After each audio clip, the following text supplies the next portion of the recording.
O desafio da espiritualidade no novo normal. Este é o tema da nossa nova série de mensagens do mês de setembro. Nós vamos até o final do mês de outubro. Nós desejamos refletir muito sobre o desafio que a gente tem de ser uma igreja relevante nesses dias de novo normal. A compreensão que a gente tem desse novo normal é que este tempo é um tempo muito propício para a gente se acomodar na fé. É um tempo muito propício para a gente se estagnar. É um tempo muito propício para a gente encher o nosso coração de incertezas. E quando as incertezas enchem o nosso coração, nós somos tomados por medo, por ansiedade, e essas coisas podem nos paralisar. Por isso, no novo normal, a gente precisa discutir sobre a nossa espiritualidade, sobre a nossa relação com Deus, como é que ela anda nesses dias, como é que ela vai se transformar numa espiritualidade mais saudável, mais forte, no decorrer desses novos tempos que nós estamos vivendo. Por isso a gente decidiu estudar o livro de Apocalipse, especialmente capítulo 2 e 3 de Apocalipse, em que nós encontramos 7 cartas que foram dirigidas às 7 igrejas da Ásia. Essas 7 igrejas, o número 7 é um número inteiro, o número da perfeição. Ela representa todas as igrejas, em todos os lugares, em todas as épocas. Por isso representa também a Igreja Batista em César de Souza. Há uma frase que se repete nessas cartas a essas 7 igrejas, que ela diz o seguinte: quem tem ouvidos, ouça o que o Espírito diz à igreja. Durante essa semana, o William colocou no Facebook da igreja, no YouTube, depoimentos de irmãos que responderam uma pergunta. Se Jesus escrevesse uma carta para a IBCS em 2020, o que Jesus falaria para nós? E tem depoimentos muito bacanas, de elogios que eu imagino, provavelmente Jesus faria à nossa igreja. Há algumas constatações interessantes, mas o que a gente precisa pensar é o que Jesus escreveria para nós. Esse Jesus que sabe tudo, o tempo todo, de tudo e de todos. O que ele escreveria para nós? Eu convido você a abrir a sua Bíblia lá em Apocalipse capítulo 2. Nós vamos estudar a primeira carta que Jesus enviou para a igreja de Éfeso. Apocalipse é um livro daqueles que, quando você lê, você fica pensando, mas que carta estranha. Tem muitos símbolos, tem muitos números, tem muitas analogias, metáforas que a gente não conhece muito bem. É bom sempre a gente lembrar que o Apocalipse é um livro de revelações de Jesus Cristo, dadas por Deus, enviadas por um anjo que pediu para João, o apóstolo que está preso, exilado em Pátimos, escrevesse. Do que trata o livro de Apocalipse? O tema de Apocalipse é a vitória da igreja de Jesus e de Cristo sobre tudo e sobre todos. É um livro que o Billy Graham lia e dizia assim: gente, não fiquem ansiosos nem com medo, porque eu li o último versículo da Bíblia e vai ficar tudo bem. Vai ficar tudo bem porque Jesus vence sobre tudo e sobre todos. É sobre isso que fala Apocalipse, capítulo 2, a partir do verso 1. Ao anjo da igreja em Éfeso escreva: estas são as palavras daquele que tem as 7 estrelas em sua mão direita e anda entre os 7 candelabros de ouro. Conheço as tuas obras, o seu trabalho árduo e a tua perseverança. Eu sei que você não pode tolerar homens maus.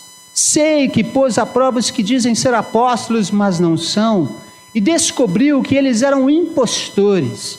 Você tem perseverado, suportado sofrimentos por causa do meu nome, e não tem desfalecido. Contra você, porém, eu tenho isto: você abandonou o seu primeiro amor. Lembre-se de onde caiu, arrependa-se e pratique as obras que praticava no início. Se não se arrepender, eu virei a você e tirarei o seu candelabro do lugar dele. Mas há uma coisa a seu favor: você odeia as práticas dos nicolaítas, como eu também os odeio. Aquele que tem ouvidos, ouça o que o Espírito diz às igrejas. Ao vencedor darei o direito de comer da árvore da vida que está no paraíso de Deus. Vamos orar? Mantenha a sua Bíblia aberta nesse texto. Vamos falar com Deus? Pai querido, no nome de Jesus, com temor e tremor nós abrimos a Tua palavra para ler esse trecho tão instigante, tão provocante, tão desafiador, desta carta que o Senhor endereçou à igreja de Éfeso, e que, portanto, endereçou a todas as igrejas, em todos os lugares, em todas as épocas, em todos os tempos, para fazer elogios e para fazer uma repreensão.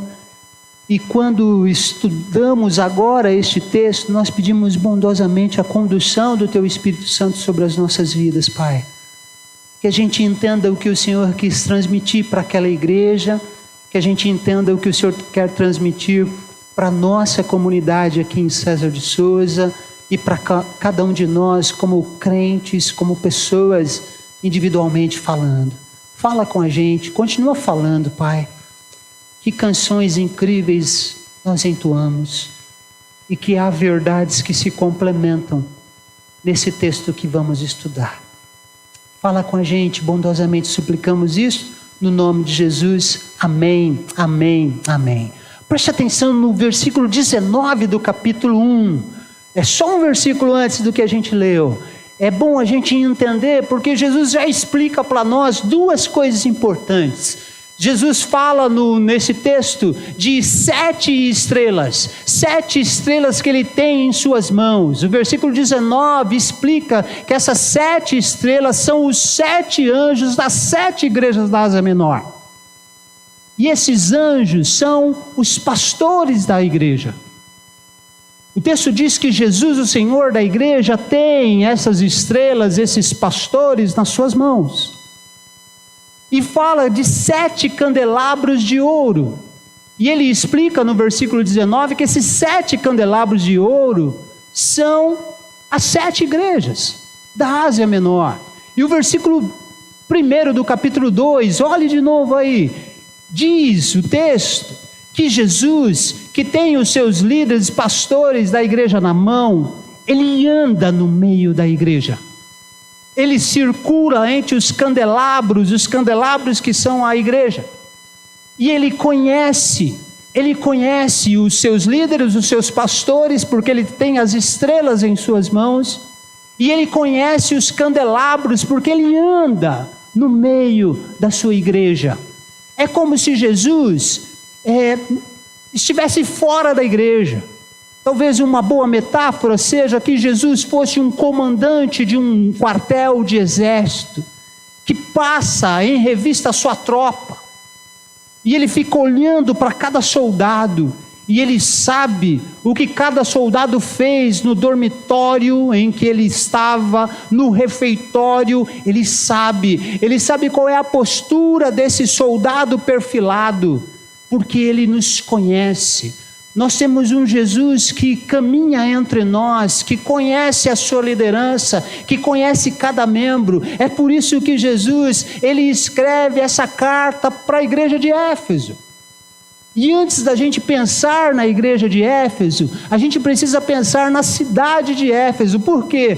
Porque a sociedade dos tempos dessa cidade de Éfeso, lá na Ásia Menor, ela se parece com a sociedade dos nossos dias. A história diz que Éfeso era a mais importante cidade da Ásia. Havia um porto que era o maior porto da Ásia ali. Havia um comércio. Quem gosta de história, como a irmã Rose, que é professora, sabe que toda cidade portuária é muito rica, muito próspera, porque tem um porto, onde os navios, o grande meio de transporte da época, movimenta todo o comércio, gira toda a economia.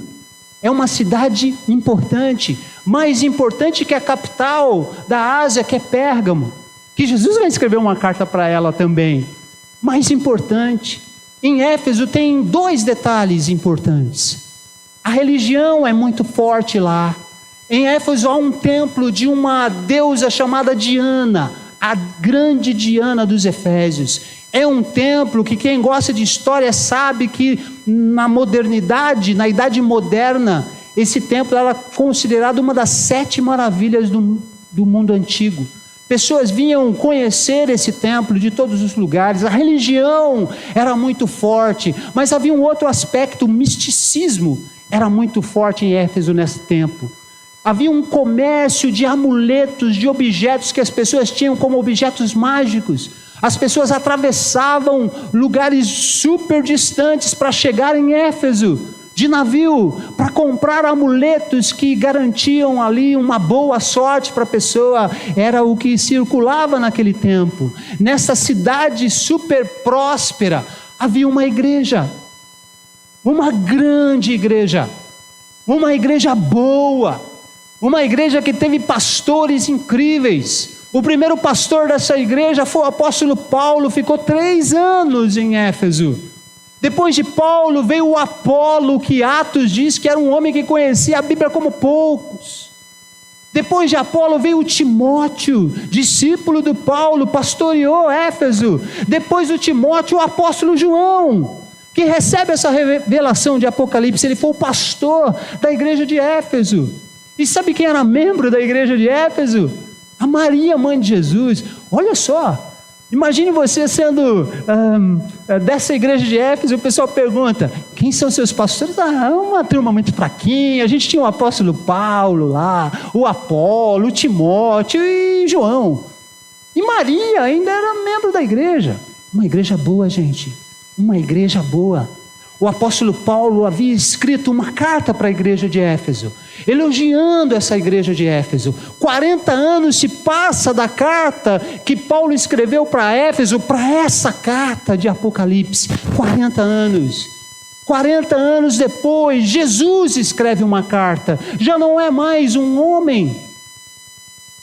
Já é Jesus que escreve uma carta. Jesus que tem os pastores nas suas mãos, a liderança da igreja nas mãos, que anda no meio da igreja. Ele escreve uma carta para a igreja de Éfeso. E o que ele vai falar para essa igreja? Ele vai começar fazendo 3 elogios extraordinários. Primeiro elogio, olha o versículo 2 aí na sua Bíblia. Primeiro elogio que Jesus faz: Éfeso era uma igreja engajada na obra de Deus, era uma igreja empenhada na obra de Deus, era uma igreja de gente que trabalhava. Na igreja de Éfeso não eram só os pastores que faziam as coisas.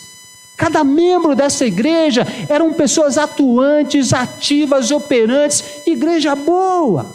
Que bênção ter uma igreja em que não há espectadores, há todo mundo que trabalha, que ajuda, que faz alguma coisa. Jesus escreve, diz assim: eu conheço as obras de vocês, vocês trabalham arduamente. Que elogio, gente. Igreja boa essa daqui, que bênção. A pergunta que a gente precisava fazer é assim: será que eu, como membro da igreja, faria Jesus escrever para a IBCS, elogiando porque eu sou trabalhador e a minha igreja é atuante? Segundo elogio que Jesus faz, olha o versículo 3. A igreja de Éfeso é uma igreja que persevera nas crises, uma igreja que persevera nas tribulações. Gente, ser crente em Éfeso não era fácil. Havia o Império Romano que dominava ali.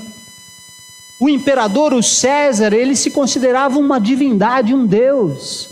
Ele dizia para as pessoas: vocês precisam me chamar de Senhor. César é o seu Senhor, César é o seu Deus. E os crentes de Éfeso não faziam isso.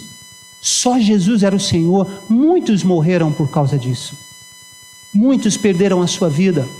Em Éfeso havia o que mesmo? Um culto a uma deusa chamada Diana, a grande rainha dos Efésios. E quem não adorasse Diana era discriminado, poderia ser preso. Essa igreja é uma igreja que persevera diante das crises, é uma igreja em que os crentes, eles não se curvam diante de outros deuses. Que qualidade extraordinária, que elogio que Jesus faz para essa igreja. Será que ele nos elogiaria hoje também, em 2020, como pessoas que não se curvam a outros deuses a não ser Jesus? Será que a IBCS receberia esse elogio da parte de Jesus? Mas há um terceiro elogio, olha aí o verso 2 e depois pule para o verso 6. Terceiro elogio, Éfeso era uma igreja fiel na doutrina. Era uma igreja que tinha muita firmeza doutrinária, que tinha bom testemunho. A igreja de Éfeso havia fidelidade às doutrinas que os apóstolos ensinavam. Havia em Éfeso um comprometimento em viver a verdade das coisas que eles aprendiam. Num meio em que as pessoas eram perseguidas por causa da sua fé, essa igreja, ela tinha um apego absurdo à palavra de Deus. O texto diz que eles sabiam identificar os falsos profetas. Se lembram que em Atos, quando o Paulo ele vai se despedir dos presbíteros, ele diz assim: olha, fiquem atentos porque haverão falsos profetas que vão invadir a igreja. Isso aconteceu aqui em Éfeso. Falsos profetas se levantaram. Olha o versículo 6, há um grupo chamado de Nicolaítas. Quem são esses caras? Esses caras eram dirigidos por um diácono que apostatou da fé. O Nicolau, aquele diácono lá de Atos capítulo 6, diz a tradição que o Nicolau, ele apostatou, abandonou a fé. E ele começou a ensinar, ele criou uma seita dos Nicolaitas, ensinando que você podia servir a Deus na igreja e poderia servir ao mundo simultaneamente. Ele ensinou que as pessoas poderiam comer carne sacrificada para os ídolos, que não tinha problema. O Nicolau começou a ensinar que sexo antes do casamento ou fora do casamento não é um pecado. E ele começou a ensinar isso dentro da igreja.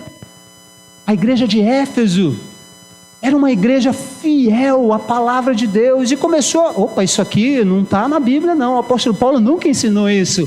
O apóstolo Paulo ensinou muito diferente a questão da sexualidade. Nós não aceitamos este ensino e expulsaram essas pessoas do meio da igreja. Gente, que igreja boa a igreja de Éfeso. Uma igreja elogiada. Uau, essa igreja é uma igreja, 3 elogios: atuante, trabalhadora, uma igreja que persevera nas crises, uma igreja que tem um testemunho fiel, uma crença fiel nas doutrinas, nas escrituras sagradas. Eu queria ser pastor de uma igreja assim, e você deveria ser membro de uma igreja assim, porque é uma igreja boa. 3 elogios extraordinários. Agora preste atenção ali para mim. Jesus só faz uma crítica à igreja de Éfeso, uma só. Verso de número 4. Jesus, que anda no meio da igreja de Éfeso, diz para eles: vocês perderam o primeiro amor. Jesus nota que o amor dessa igreja se esfriou, e eles perderam o primeiro amor, aquele impacto, aquela relação que eles tinham com Deus. Lembra-se quando você se converteu? O quanto você tinha comprometimento com Deus, com a oração, com a leitura da Bíblia, com a participação na igreja. Jesus, que conhece as obras dessa igreja, identifica um problema em que ele faz uma crítica. Ele diz que essa igreja perdeu o amor. Aí você pensa assim: mas pastor, olha só, foram 3 elogios e uma crítica só, tá bom demais. Não tá. Porque a crítica de Jesus é uma crítica cruel, dura. Porque se uma igreja perde o amor, tudo o que ela faz não tem sentido. Porque quando uma igreja perde o primeiro amor, ela se torna uma igreja morta.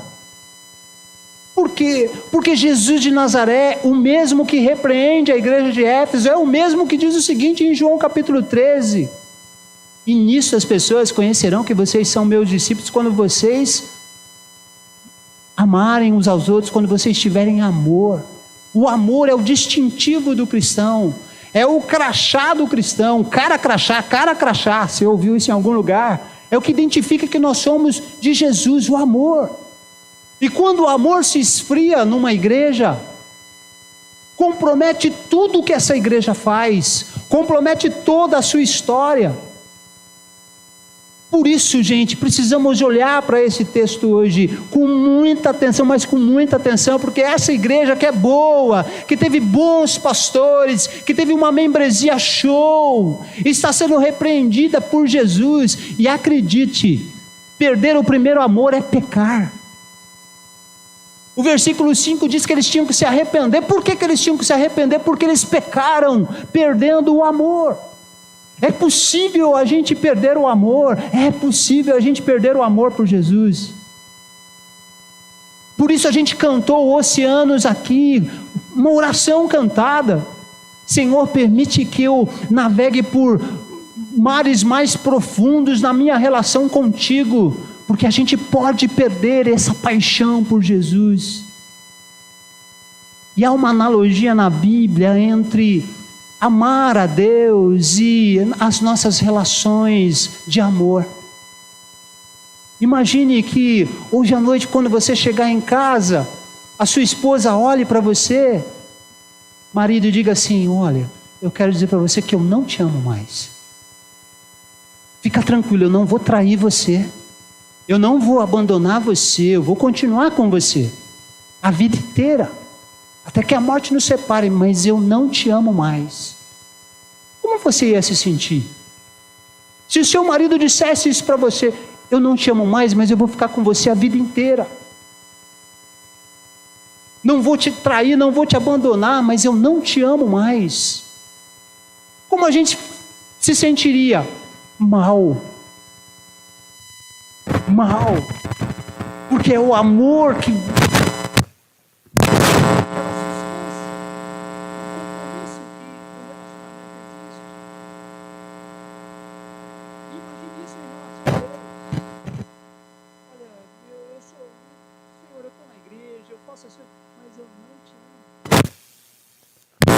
O que Jesus fala para essa igreja?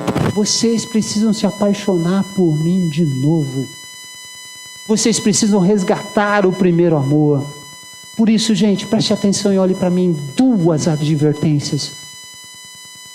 Essa carta traz para mim e para você, como crentes, e traz para a nossa igreja duas advertências. Primeira, é possível a gente realizar a obra de Deus sem agradar Jesus, o Senhor da igreja.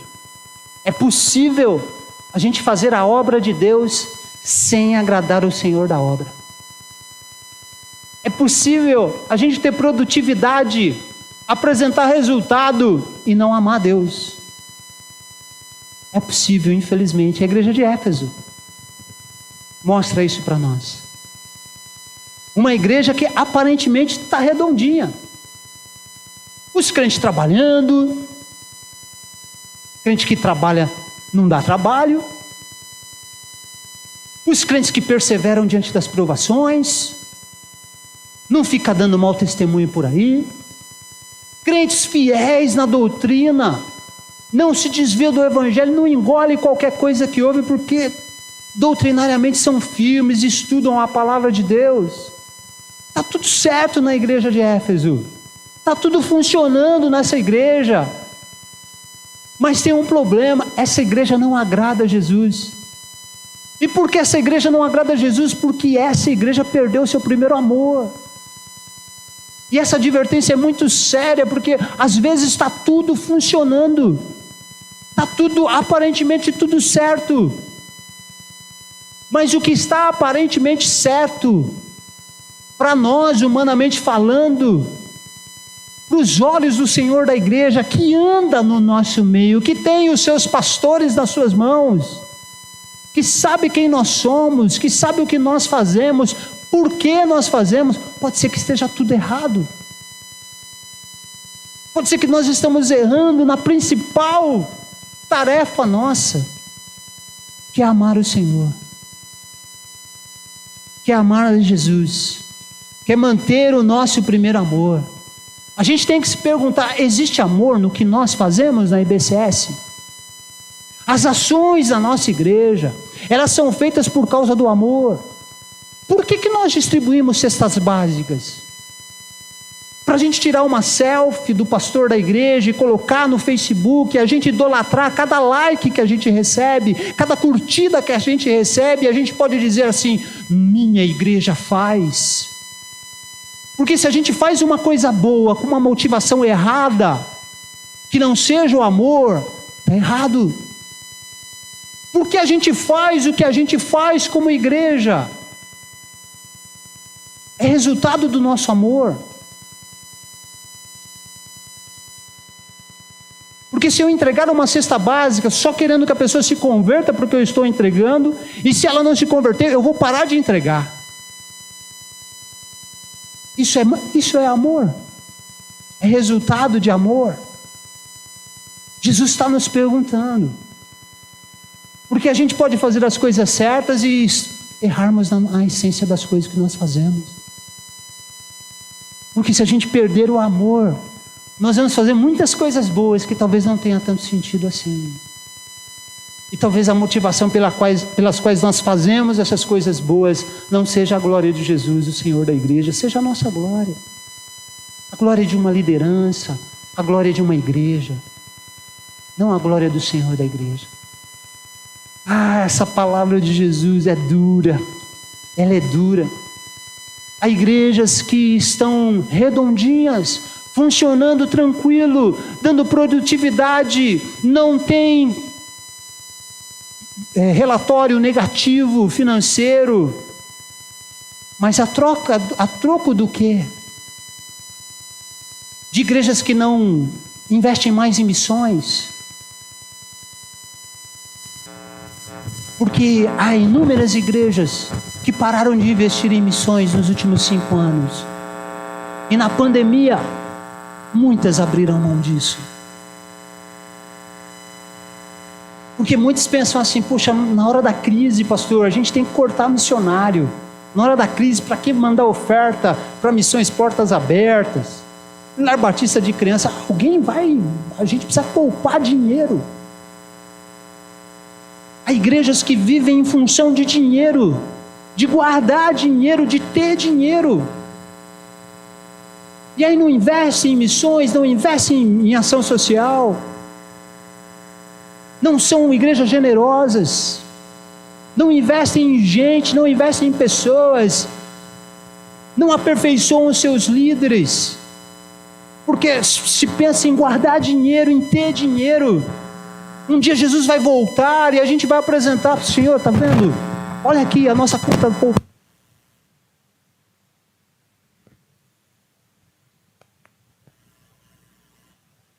No céu do nosso dinheiro. Sim, gente, não estou falando de pêndulos desproporcional, eu estou falando de equilíbrio. A gente precisa investir em pessoas, investir em missões, investir em ação social, porque isso é resultado do nosso amor. Uma igreja que ama, investe na evangelização, investe em missões. Uma igreja que ama a Deus, investe em pessoas. Quando a gente perder isso de vista, e a gente pensar só em coisas, em prédio, em construção,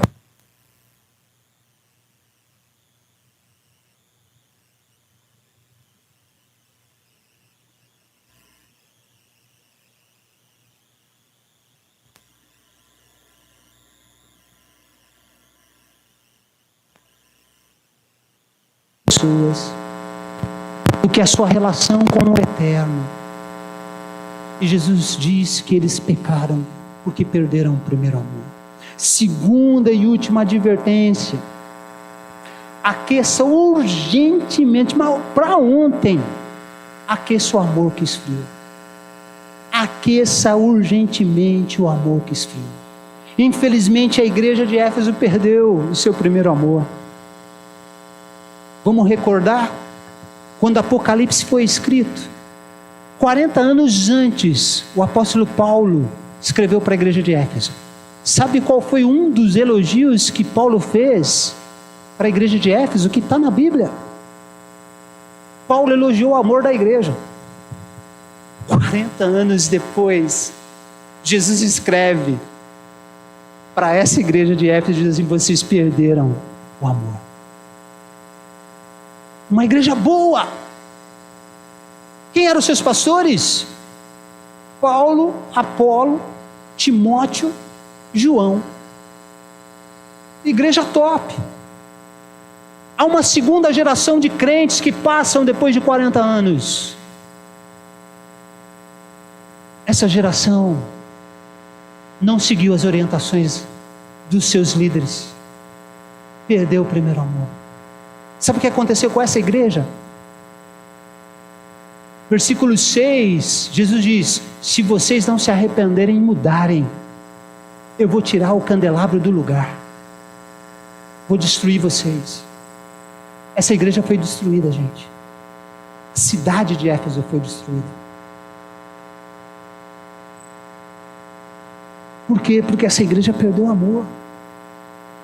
Eu fico pensando, daqui a 40 anos, em 2060, quem é que vai estar na IBCS daqui a 40 anos?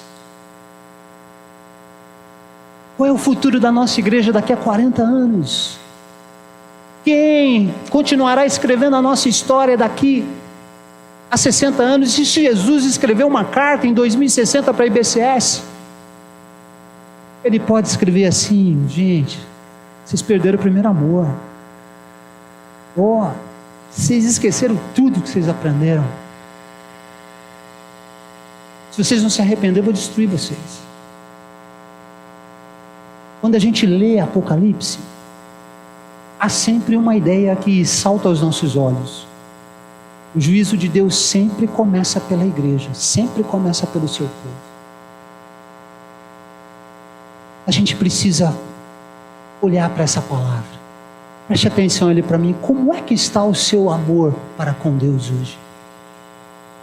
Você perdeu o seu primeiro amor? Você anda com um amor congelado?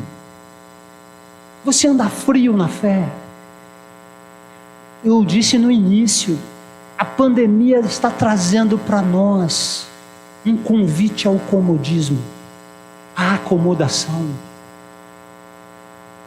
Conversava 2 semanas com o irmão Irineu Bavoso e ele dizia assim: pastor, a pandemia é Deus escolhendo quem é firme e quem não é, porque muita gente aí vai esfriar, muita gente vai se perder. Sim, é uma possibilidade real disso acontecer. Há muitos crentes que estão perdendo o primeiro amor. Como é que a gente começa a perder o primeiro amor? Quando a gente começa a conviver muito com o pecado, e a gente já não luta para resistir, a gente vai se entregando com mais facilidade. A gente começa a perder o amor quando a gente abre mão da oração, a gente ora muito pouco. A gente abre mão da leitura da Bíblia. Vamos falar da pandemia? A gente começa a perder o nosso primeiro amor quando na pandemia a gente não se interessa mais por EBD.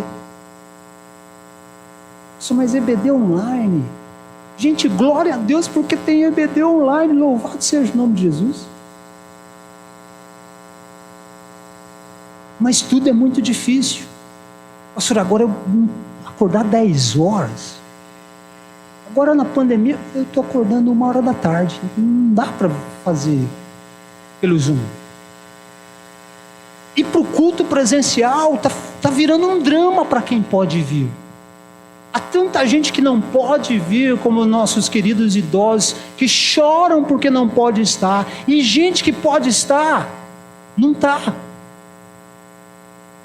E eu preciso fazer uma consideração, gente. Preciso fazer uma consideração. Há um bocado de gente que está em casa, que poderia estar aqui e não estão, e é um direito deles não estar, mas que estão usando a pandemia como uma desculpa. Não, eu não sou do grupo de risco, mas pastor, eu não vou, porque há o risco de contágio. Mas vão para a academia, vão para o shopping, vão para a praia, vão fazer caminhada em grupo nas praças. Tem muito mais risco lá do que aqui no templo, com todo esse aparato que a gente tem. Mas o problema, gente, é que quando a gente está perdendo o primeiro amor, a gente arruma as desculpas. Fico conversando sempre com o pessoal da equipe técnica dos cultos aqui, com o William, com o Wilkerson, com o Michael, e a gente sempre aprende muito com eles. E eles falam: pastor, tem muita gente que não está plugada no culto, no horário do culto, que estão assistindo depois do culto, durante a semana. A pergunta é: por quê? Porque estão com entretenimento no horário do culto? Sim, muitos estão fazendo isso. Aí eu pergunto humildemente: será que isso não é esfriar aos pouquinhos o nosso amor para com a igreja e para com o Senhor da igreja? Porque quando eu já não separo os meus horários de adoração para estar em comunhão com Deus, eu estou dizendo que tem coisas mais importantes para mim hoje do que estar em comunhão com o Eterno. E todas as vezes que um idoso vem e fala: pastor, por que eu não posso vir? E eu lembro de quem pode vir e faz a opção de nem estar ao vivo nos cultos, na transmissão online, eu fico com o coração muito engasgado para falar para eles. Sim, talvez a gente esteja esfriando e não esteja sabendo. De novo a comparação com namoro e relacionamento. Sabe quando você começa a namorar? Se você é esse cara romântico, que nem o Anderson, marido da irmã Vanice, no namoro você leva chocolates, todos os encontros. Chocolate Copenhague, porque bom, gente, é chocolate europeu, coisa de nível. Só chocolate Copenhague. Aí eles ficaram noivos. E aí você sabe, tem preparativos para o casamento, gasta muito dinheiro. E aí começou a diminuir. Chocolate Ferrero Rocher. Aí se casaram.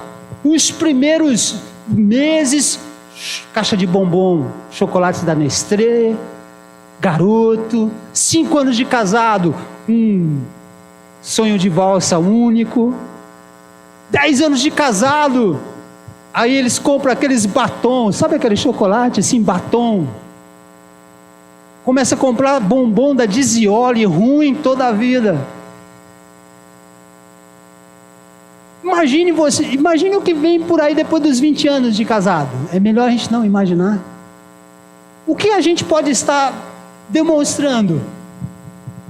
Que a gente não está tão preocupado em agradar mais o outro como a gente se preocupou um dia. Eu fico olhando como é que Deus recebe essas coisas. Quando alguém reclama: pastor, mas culto presencial, EBD, pastor, que história é essa de fazer campanha de missões e manter o mesmo alvo do ano passado? Tinha que cortar pela metade. Não tem que ser 10 mil, tem que ser 5 mil, pastor. Quando a gente começa a esfriar no nosso primeiro amor, tudo fica um sacrifício enorme. Tudo. A gente vai perdendo o amor para aquele que deu a sua vida por nós na cruz. E a gente enumera as nossas desculpas. E você que me ouve aqui, me ouve na sua casa, fique muito leve. Você não tem que dar satisfação para mim. E nem tem que brigar comigo. Você precisa mostrar o seu coração para Jesus. Porque é Ele que anda no meio da igreja, que conhece as suas obras, conhece o seu coração, conhece o meu coração. É Ele que sabe por que a gente faz o que a gente faz. Às vezes nós estamos perdendo o primeiro amor, nós não estamos apercebidos disso. A gente precisa aquecer esse amor que está se esfriando. Volte a olhar para o verso 5, gente. O que a gente faz quando a gente percebe que o nosso amor está esfriando? A gente tem que aquecer. Olha a receita do versículo 5. A gente tem que seguir a risca. Lembre-se de quem você era quando você tinha o primeiro amor, das coisas que você fazia. Lembre-se, anime-se de novo. Corra para voltar atrás. Lembre-se primeiro, depois se arrependa. Por que se arrepender? Porque perder o primeiro amor é um pecado. Jesus não pede arrependimento, se não é pecado, é pecado. Jesus manda a gente se arrepender. Você tem que se apaixonar por mim de novo. Como igreja, como crentes individualmente, nós precisamos buscar essa paixão de novo. Precisamos nos arrepender e precisamos dar frutos do nosso arrependimento. Você é escravo de algum pecado, você tem que se libertar. Você parou de orar, volta a orar, irmão. Parou de ler a Bíblia de novo. Parou de frequentar os cultos, frequente de novo. Não se acomode em saber que você está frio na fé. Porque se você esfriar totalmente, sua vida será um inferno, literalmente falando. Crentes que se desviam vivem uma vida muito pior do que um ímpio que nunca se converteu. A gente precisa pensar nisso. A gente precisa voltar, como o filho pródigo voltou. A gente precisa reconstruir a nossa caminhada com Deus, como Pedro, depois que negou a Jesus, reconstruiu a sua história. A gente tem que aquecer esse amor que se esfriou. Precisamos fazer isso com urgência. Como é que eu termino essa primeira mensagem? Eu termino fazendo uma pergunta. Jesus anda no meio da nossa igreja. Ele está aqui agora na IBCS. E Ele olha para a nossa igreja, Ele olha para você, que é a igreja. O que Ele está vendo hoje? É em você frieza, indiferença, cinismo, falta de amor, falta de fé. Jesus anda no meio dos candelabros, Ele anda no meio da igreja. Jesus conhece as crianças da igreja. Jesus conhece os adolescentes da igreja. Jesus conhece os jovens da igreja, os adultos da igreja, os casais da igreja, os idosos da igreja. Jesus conhece as nossas obras. Quais os elogios Jesus tem para nos fazer? Mas a crítica que Ele fez para a igreja de Éfeso, Ele faria para nós. BCS, você está perdendo seu primeiro amor. Está tudo funcionando em vocês. Só tem um problema, vocês perderam o amor por mim. Aí está tudo errado. Sabe uma pessoa em coma? Tecnicamente ela está viva. Tecnicamente ela tem vida. Mas ela está entubada, inerte. É possível a gente fazer tudo certo. É possível ter produtividade. E é possível não agradar a Jesus. Se nós perdermos aquilo que nos identifica como igreja, como crentes, o amor. A gente não pode perder o amor entre nós. A gente não pode perder o amor para com as almas perdidas. A gente não pode perder o nosso amor a Deus. Se a gente perder isso, perdeu tudo. Versículo 7. Aquele que tem ouvidos, ouça o que o Espírito diz às igrejas. Vamos orar? Pai querido, bondosamente nós pedimos que o Senhor nos ajude, através do Teu Espírito Santo, a olhar para dentro de nós. Pai, e se a repreensão de Jesus sobre a perda do primeiro amor se aplicar a mim e aos irmãos que me ouvem, Senhor, que a gente não sossegue enquanto a gente não aquecer esse amor que esfriou. Pai querido, se há alguém aqui que está desapaixonado por Jesus, que ele volte a se apaixonar por Cristo, a amar a Cristo acima de qualquer coisa, a obedecer por amor, a servir por amor.